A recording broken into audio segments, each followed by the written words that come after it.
Donald Trump was thrown under the bus by his own Vice President JD Vance, who shined a massive spotlight on just how disastrous Donald Trump's presidency is. So JD Vance took a tour across the country this past week, purportedly to defend Donald Trump's economic policies that are an utter disaster, to defend Donald Trump sending ICE and Border Patrol Gestapo to terrorize people in Minneapolis, St. Paul, and across this country. And then JD Vance took part in a March for Life event where he talked about completely banning women's access to reproductive rights. And it just made the country even more livid and pissed at Donald Trump and JD Vance than they already were. Heck, even Laura Loomer, one of Donald Trump's biggest cheerleaders, said, "Why is the GOP and JD Vance pushing more abortion messaging in a midterm election year? Didn't they learn their lesson from 2018? Trump doesn't like when the GOP focuses on abortion. How many times does he have to say this? Trump gets it. The GOP will blow the midterms," to which JD Vance responds, "The president literally sent a video to the March for Life today and encouraged me to accept their invitation, which I was happy to do." And then Laura Loomer kept on attacking JD Vance, and all of these other MAGA people kept attacking JD Vance. But earlier in the week, JD Vance visited Toledo, Ohio, and then Minneapolis. When he was in Toledo, his message on the economy is, "The economy is just like the Titanic," JD Vance said. I wonder what happened with the Titanic, JD. JD says you can't just turn around the Titanic overnight. So I got it, JD. The American economy is like the Titanic. That's your messaging going into the midterm. Watch JD throw Donald Trump under the bus right here. Let's play this clip. This is something I want you to hear. The Democrats talk a lot about the affordability crisis in the United States of America.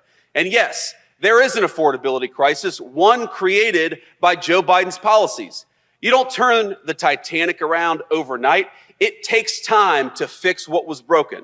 I said earlier that And then when JD was speaking at the March for Life event, as it's called, JD Vance kind of repeated that message and said the elephant in the room is that many of you think we're not doing things quick enough. Watch JD say that here as well. Play this clip. Now, I must address an elephant in the room, and I've heard the guy over here talking about it. A fear that some of you have that not enough progress has been made, that not enough has happened in the political arena, that we're not going fast enough, that our politics have failed to answer the clarion call to life that this march represents and that all of us, I believe, hold in our hearts. And I want you to know that I hear you and that I understand. There will inevitably be debates within this movement. We love each other. But we're going to have open conversations about how best to use our political system to advance life, how prudential we must be in the cause of advancing human life. I think these are good, honest, and natural debates. And frankly, they're not just good for all of you. They help keep people like me honest. And that's an important thing. And then when JD Vance was in Minnesota, he said, if we're trying to find sex offenders here with ICE and Border Patrol, why don't you just help us? JD Vance says, can you just tell us where the guy lives, where the pedo is, where the sex offender is, where the person covering up child sex trafficking is? To which everybody responded to JD and said, you may want to check in, 1600 Pennsylvania Avenue. You may want to check out that area. You may just want to try JD, just an opinion, and see what's up. Watch JD say that. And again, this was just so utterly disastrous for Donald. Here, play this clip. Specific types of cooperation that we need. Look, I don't need Tim Walz or Jacob Frey or anybody else to come out and say that they agree with JD Vance or Donald Trump on immigration. I just don't need that.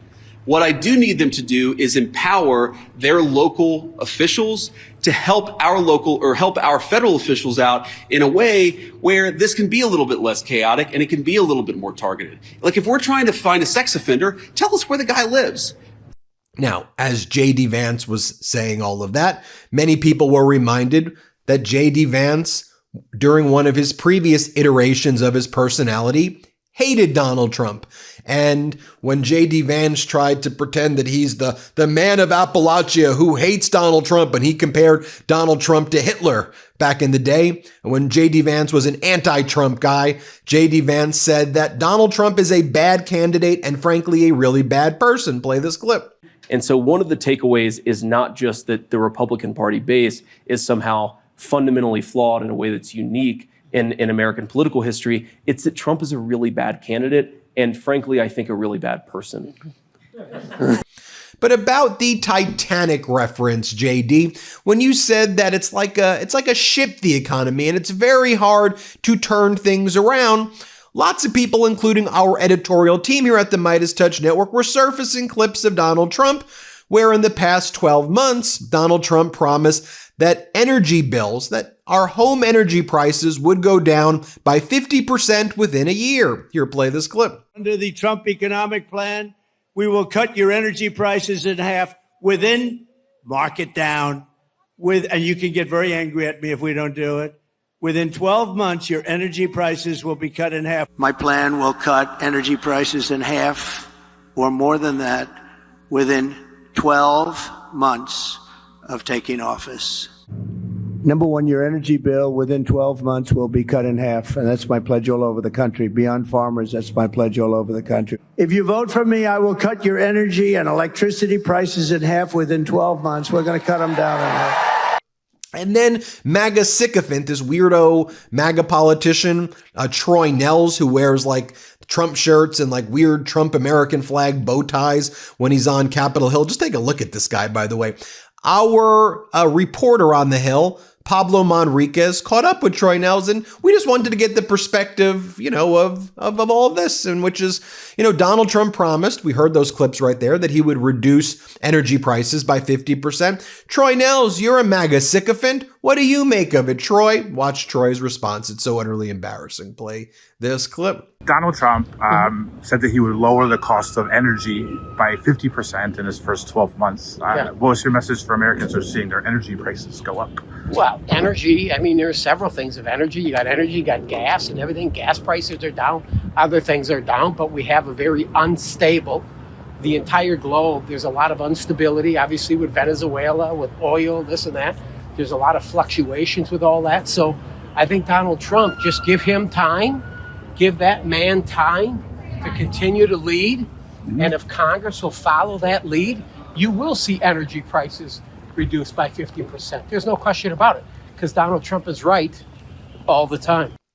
But on the topic of the disastrous Trump economy, and not just the short-term damage, but the long-term damage it is causing, I want to bring in someone that I admire, and someone who I'm sure you admire as well, Justin Wolfers, professor over at University of Michigan, professor of economics. Let's bring in Professor Wolfers. I want to have a conversation with him about Donald Trump's disastrous economy and how we should be thinking about this right now as well. Let's bring in Professor Wolfers. Professor Wolfers, great to see you. Mate, I'll go by Justin, but good to see you, Ben. Justin, great or to see you. unless you want to go by Professor how do I pronounce it? Meiselas. Just depends how I'm feeling. I prefer to go by Ben though. But Justin, let's get into it. So this past week, we saw yet another kind of fake deal announced by Donald Trump. He goes to Davos. He confuses Greenland with Iceland. He says we need to acquire it. Later on in the day, he announces we've done this great deal and we did it with NATO. Apparently Denmark, Greenland, or Mark Rutte of NATO don't know anything about it. Trump says it's infinite. It's amazing. It's so great. You learn that nobody knows any details of this thing. There's no deal at all. He made it all up. The market tanks. The market rises. We've seen this pattern before. You've documented. Let's just start this week, and then we'll pan out a little bit. What an amazing 11 years the last week has been. So I think we might have begun the week with some of the fallout from Trump threatening to jail the chairman of the Federal Reserve Board. We went to the Supreme Court and we saw Trump's attempt to fire Lisa Cook from the Federal Reserve Board. We are still waiting for the Supreme Court to come down on deciding whether the tariffs are constitutional or not. And so in the final couple of minutes, while they're waiting to find out if they're constitutional, Trump threatens 8 European nations with tariffs of 10% rising to 25% if they don't hand over an independent territory. Trump flies to Davos and gives as far as I can tell, is his plane breaks down first. He gives a campaign rally speech, which is rather odd because I don't think he's meant to run for election again. He's certainly not running for anything in Switzerland. It was a long, rambling, incoherent speech, which, if anything, just shows disrespect to our allies, to the businesses there, to the leaders that are there. He arrives and says, I'm not going to bomb Greenland. Not bombing Greenland is enough to cause markets to rise and sentiment to rise. I think it was on the Friday. It was all the way back to last Friday. So it's been 7 days. Friday or maybe Saturday. It was Saturday when he said that he was going to impose the brand new tariffs on Greenland. And so it took all of 4 days for him then to decide, well, actually, I'm not going to do anything with the tariffs. So what he managed to do was cause a stock market sell-off as the world reacted to the possibility that the next round of the trade war was starting. And then he managed to cause markets to rise by just not doing that. And if I sound a little exhausted now, I am. And if your audience is feeling sick and tired of this carnival show, you ought to be. Sometimes, though, I think we're going to learn the most if we press pause, stand back, and try and put everything that we just talked about in a deeper perspective. Let's but do I'm that. going to let you guide me on that, Ben. Let's do that, because the cycle that we've seen now for over a year, I think the first threat was against Colombia, and then he backed down. People forget it. I think it was actually Colombia over a year ago. Then it was Canada and Mexico. Then he did it with China. And then you had what he called Liberation Day, which was Liquidation Day. The markets tanked there.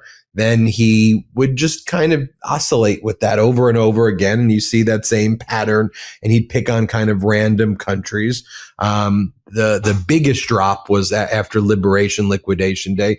And while and we could talk about the difference here, sometimes people call it like a K-shaped economy because the rich get richer, everybody else gets screwed, and while the markets have gone frantic, but have trended at least to help wealthier people, the impacts have been felt. The tariffs have been felt by consumers. There's some people are saying it's either a jobless recession, but unemployment is up and people are struggling to find jobs. Things are far more expensive. People struggle to pay their rent, and you have this, Trump points to the markets. And the people are saying, what about me? I'm left behind in all of this. And there is that K-shaped element. Can you talk us through that? So much there. Let me trying to figure which part of that to start by biting off.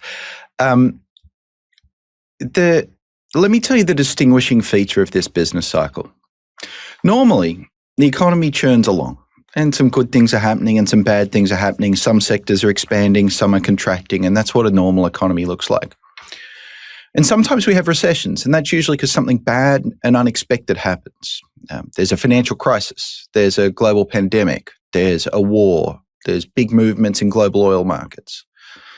What's so annoying, frustrating, disappointing, and different about this is this might be the first ever economic downturn caused by incompetence. It's actually rare for a US, often the role of economists when we talk about ongoing political dramas is to remind people that the White House doesn't control everything in their lives. The president's not accountable for everything. Sometimes economies have lives of their own. That's not a story that any economist is telling right now. So there's the immense uncertainty that people feel. Now, we all feel it in very different ways. If you're running a business right now, you don't know what the rules are going to be tomorrow. You don't know whether you'll be able to import the goods that you need as inputs. You don't know whether you'll be able to find foreign markets for the goods that you're producing. You don't know whether the workers you've been relying on are going to be there tomorrow. You don't know, for instance, I teach at a university, whether we'll be able to get our students in across the border. And if they can't get across the border, we can't take their tuition. You don't know whether your company is going to get called out in a late night Truth Social post for being too woke, not woke enough. You don't know whether you're going to end up the way the CEO of Intel did, of walking into the White House for a meeting and walking out having accidentally left 10% of his company down the back of the White House couch. You don't know what the rules and regulations are going to be tomorrow. You don't know who's even going to be staffing the government departments that you have to work with. And so there's this just immense uncertainty out there. But uncertainty is one thing, we can even live with that. But the problem is often when we see, well, here's something that's happening, I can think to myself, well, a rational government would do this, and this will give me a way of thinking about the future. But that's not what's happening. There is no way it serves America's interests for the president to rip up a trade agreement on a Friday, which is what he did last Friday. He told the Europeans, we have a trade agreement, but I'm just going to add 10 to 25% tariffs on top because I'm upset about Greenland. There's no way it's in America's best interest to rip it up on a Friday and then restore it on a Thursday. That cannot possibly serve America's interests. It makes it harder for us to do business with anyone else. It makes it harder for future promises to be believed. It actually reduces the leverage of the United States. Because if you can't credibly commit to something, then no one will want to commit to anything with you. Look, if I were to be glib about this, I'd say that if you had had many, many, many failed marriages because each of them involved cheating on your marriage vows, it's going to be hard for you to find the next wife because she's not going to believe you. And in some sense, that's where we are with trading partners right now. And how do we even get accurate data that's out there? Because you have Trump posting all of these different things that are inaccurate. We know he fired the Bureau of Labor Statistics former chief for accurately reporting on data.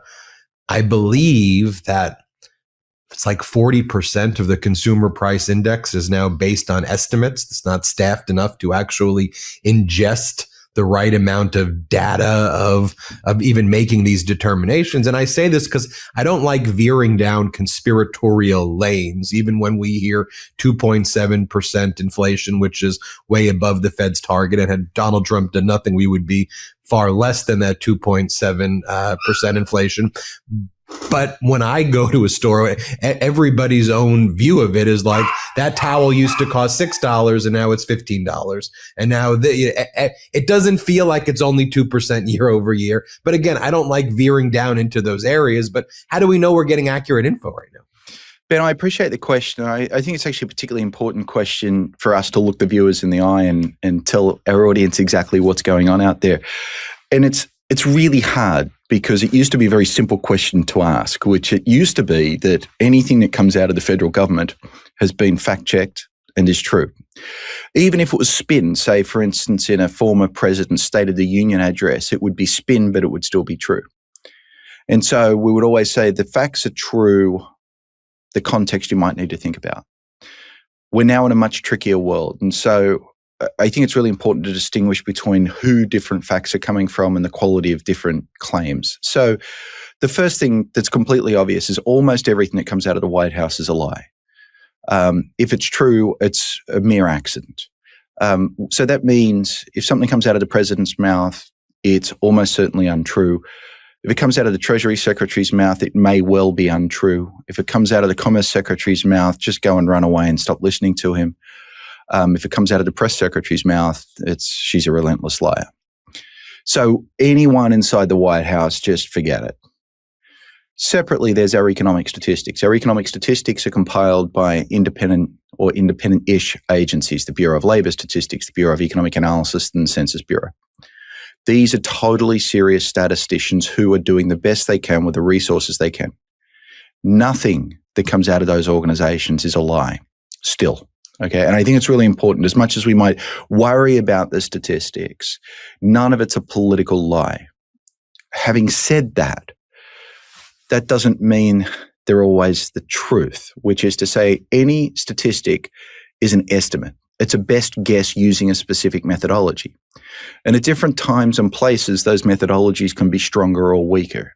We never know the truth, because in order to know, for instance, the truth of total income earned in America, we'd have to talk to every American and find out how much income they've earned. We don't do that, right? We have to ask people. Did we ask the right subset? Did they tell the truth? Were they thinking about pre-tax or post-tax? All sorts of things go on. Statistical sausage is really quite complex. So even though these numbers are the truth, they are open to critique. Now, here's where I really want to be careful. They're almost always, because we're blessed by extraordinarily good statisticians in the United States, they're almost always the best possible guess. So you might have other ways of guessing, estimating what's going on, but these guys are very, very sophisticated. So they're almost always the best, but the best doesn't mean perfect. And to give you an example, we estimate non-farm payrolls. It makes big headlines once a month. It's one of the most important economic indicators. The way they do that is they call a bunch of companies and they say, how many people are you hiring right now? Now, you might think, well, that's pretty easy. How could that go wrong? Well, the question is, when they call, say, 1,000 companies, did they just call 1/1,000th of all companies in the United States, or 1/2,000th? In order to know that, you'd have to know how many companies there were. And the problem with that is every day there are new companies being born and there's old companies dying, and they never report to the government exactly what it is they're doing. And so the statistics, it turns out, have been overstating the extent of job growth because of the difficulties in trying to figure out how many companies are being born and dying. So the numbers are honest, but contestable. Let me come back to the one that you just raised there, Ben, which is the CPI, which is how we measure the cost of living, what's going on with prices. I'm not very worried about the fact, it is true, they've cut funding for that, which will make it less accurate, right? But it won't tell you that it will always understate or always overstate. It just might be a little bit noisy around the truth. Now, the fact that they've cut back on the number of prices that they collect actually isn't that worrying. Let me explain why. It turns out, you must have been through one of those intersections where there's a gas station on every corner. Turns out, when there's two gas stations next to each other, they usually have pretty much the same price. So therefore, if we only surveyed one of those gas stations, we'd have a pretty good guess about what's going on with gas prices. That analogy holds more broadly. Often a chocolate bar that's sold in one store is sold at the same price as another store. Could be in the old days we were surveying both stores. Today we just survey one store, but realize as long as that correlation remains high, that we still have pretty accurate measurements. So I'm going to continue to say we should trust the statistics. But if you want to go deeper, we can talk about exactly what it is they mean. And I think that's the harder question. Yeah, because, well, and let's use that talking about University of Michigan for a second, because they put out a consumer sentiment report. Mm-hmm. And when you see month over month, they're like the worst ever. I mean, you know, and I see you posting about it and other economists post about those reports. And a lot of the stats that we get around how consumers are feeling, it's like, this is the worst since, and it's either like the Great Recession or COVID or numbers like that. Actually, it's currently the worst on record. Right. And yet the government, though, reports GDP growth is up or this is. So right. How do we make sense of that? Really good question. So the first thing is realize what the government's measuring, things like GDP or employment, is one thing. How people feel about the economy is a different thing. So of course, when you measure two different things, they don't have to be the same. So one possible reconciliation is that people feel really bummed out, even as they continue to spend and produce and so on. Another possibility is when you look inside, how do we actually measure GDP? It's very complicated, and there's lots of ways in which it could be wrong, and it later gets revised as we get better data, and it could be consumer confidence is right, and actually the economy's not humming along. Let me give you another story, and I think this really gets to how I'm going to bore all of your audience, and I'm not going to apologize for it, but I think it's a great example that you raised here, Ben. The University of Michigan's doing the most, and I don't work on this survey, but they're doing the most honest job they can, calling, I think it's 500 Americans every month, might be 1,000. I think it's 500. And they ask them about how they feel about the future and so on. And as I mentioned, that's currently just about at its lowest level ever. And there's a question, does it really make sense to think that people are more depressed today than they were during the COVID lockdowns or just after Lehman Brothers collapsed on the cusp of the Great Recession? And maybe it doesn't make much sense. So one possibility is actually what we've seen is the way that people answer surveys has changed. So it turned out for many, many years, if you called someone and asked them how the economy's doing, they'd tell you how the economy's doing. They thought of economics just as economics. And what's happened is we've become increasingly partisan over time. And you can basically date this to the day that Trump walked down the golden escalator. We start to see everything through a partisan lens now. And so what happens now is you call someone and you ask them, how do you feel about the state of the economy? And often what they do instead is they answer the question, how do you feel about the president? And so Democrats say, I feel like it's in a terrible recession, and Republicans say, I think it's booming extraordinarily. And so the correlation between people's feelings about the economy and their partisan views has become incredibly strong, perhaps so strong that we're not learning anything about their views about the economy. Here's the other thing. During good economic times, you might expect 80% of people to be confident about the economy. But if we've got a sample that's half Democrat and half Republican, and half the Republicans think it's terrible and half the Democrats think it's wonderful, then we're going to end up with 50% thinking it's a good, saying that they think it's a good economy. And so this could actually be what's pushing consumer confidence down. Like, the measurements are all honest, but they no longer mean the same thing that we thought that they once mean. Now, Ben, I hope I've impressed you with my capacity to bore you. Well, let me ask you about you've always impressed me with that, but let me ask you more broadly, though, about your view on the economy right now, because certain factors, whether it's manufacturing, it seemed that we were the envy of the world, as it was described heading into the Trump administration. And now it seems, at least in manufacturing, I've heard manufacturing recession, or at least manufacturing down. When it comes to unemployment, people saying we've got a big issue with jobs right now. And I've heard the term jobs recession being thrown around. I don't want to throw out the R word recession, haphazardly on the show, but I hear economists using that term.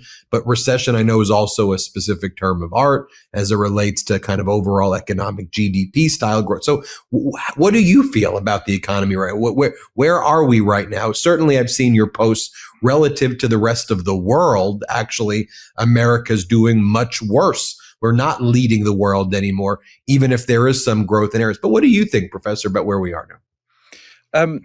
I think right now I'm holding my breath and hoping. Let me answer a couple of the specific questions that you asked and then broaden it out to really answer your question. So on manufacturing, we're in a manufacturing recession, but equally we've been in one for roughly 40 years in a row now. And the US is losing its manufacturing jobs. This is a standard part of economic development. It used to be that this was predominantly an agricultural economy. And we lost our agricultural jobs as we moved into the factories. Now we're moving from the factories into services. Services which often have higher value-added productivity, higher wages, better working conditions. And so we're continuing to lose our manufacturing. I know there are a lot of people who have a certain regard for manufacturing. It was once the pathway to the middle class for working class folks. But we're losing those jobs. And if you look at the jobs that is replacing them, I don't necessarily mourn it. So that's what's going on with manufacturing. We see the economy is barely creating jobs at the moment. And that's the sense in which I'd say we're on the cusp of a jobs recession. Which side of that we're on? Honestly, we're just coming out of a bit of a data blackout. If you remember, the government was just shut down for a month and a half. So it's still quite hard to tell where we're at, but it could turn out actually that we're losing jobs, that we've actually lost jobs since Liberation Day, which is a very, very unusual thing for an economy to do. But let me go one step deeper, Ben. I want to challenge you and literally everyone in the media to think a little harder about what economic things we should be looking at. Here's what I mean. Don't think about next quarter. Don't think about next year. And even look through a recession. Ask the much deeper question, what are the foundations of prosperity, economic prosperity, shared prosperity, equitable growth? Look across countries and ask yourself, why is the United States rich and the country of my birth, Papua New Guinea, poor? And we have economists who ask this question, and they load all sorts of numbers into their computers, and they run very complicated analyses, or they do studies, or they case studies and historical analyses. And the answer turns out to be what we call institutions, the rules of the game, the rules of economic and political life, the fact that we respect the rule of law, that we have contestable elections, that we have contracts that we respect, that the government plays a limited and predictable role in economic life, and on the list goes. And the thing is, those are the things the president is undermining. He's attempting to take away the independence of the Federal Reserve. He's tried to undermine how much federal economic statistics reflect reality. He's tried to overturn an election. He's snatching people up off the streets. He is calling CEOs and telling them what to do. This is the most interventionist government of my lifetime. It's the least conservative government of my lifetime. When you are the richest country in the world, maybe you're not the ones who should be thinking about ripping down your existing institutions. It's those who are somewhat behind. But that's what the president's doing. That's not going to show up in next quarter's GDP. What that's going to show up as is in a decade's time, there'll be some companies that were never founded. There were some entrepreneurs who couldn't afford to go to business school. There were immigrants with great ideas who ended up staying in their home countries instead. And so whatever the next generation's Google or OpenAI is, it may not end up being invented, or it may not happen on our soil.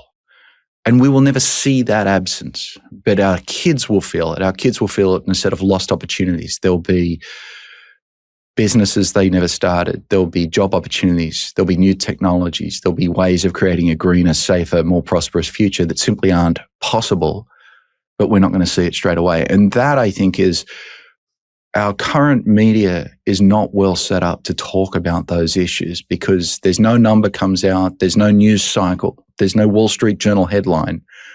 But it turns out economic research tells us that's the stuff that matters. Well, we want to focus on that more.